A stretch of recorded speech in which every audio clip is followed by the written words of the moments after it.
Pakistan cricket দলের ইতিহাস যেমন গৌরবের, ঠিক তেমনি নাটকীয়তায় ভরপুর। টি-20 বিশ্বকাপে সুপার 8-এ জায়গা করে নিয়ে পাকিস্তান দল যখন ভক্তদের মনে আশা জাগিয়ে তুলেছিলেন, ঠিক তখনই মাঠের বাইরের আর ড্রেসিং রুমের অভ্যন্তরীণ কুন্দল সেই আনন্দকে ম্লান করে দিয়েছে। নামিবিয়ার বিরুদ্ধে সহজ জয়টি পাকিস্তানের জন্য কেবল একটি ম্যাচ ছিল না, এটি ছিল দলের ভেতরের পঞ্জীবিত ক্ষোভ আর অস্থিরতার এক বহিঃপ্রকাশ।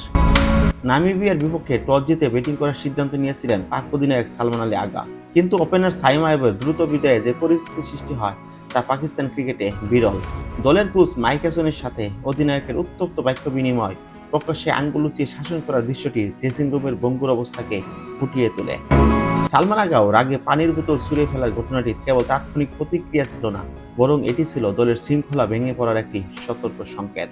এই পুরো ঘটনার সময় এক অদ্ভুত নীরবতা দেখা গিয়েছে প্রাক্তন অধিনায়ক বাবর আজমের মধ্যে। কোচ অধিনায়কের মাঝখানে বসে থেকেও তার এই নির্লিপ্ততা এবং অস্বস্তি ইঙ্গিত দেয় দলের সিনিয়র ক্রিকেটাররাও বর্তমানে এক ধরনের অনিশ্চয়তার মধ্যে দিয়ে যাচ্ছেন। ভারতের কাছে হারের পর থেকেই বাবর শাহিন আফ্রিদির পারফরমেন্স নিয়ে যে সমালোচনায় ঝড় উঠেছে তার প্রভাব স্পষ্টতই দলের মানসিকতায় পড়েছে।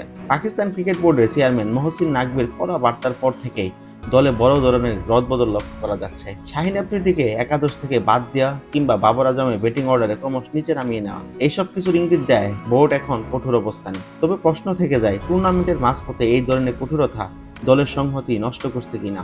ব্যাটিং অর্ডারে বাবরকে সুযোগ না দেওয়া বা তাকে সাইডলাইনে বসিয়ে রাখার দলের অভ্যন্তরীণ রাজনীতির একটি অংশ বলে মনে করছেন অনেক ক্রীড়া বিশ্লেষক।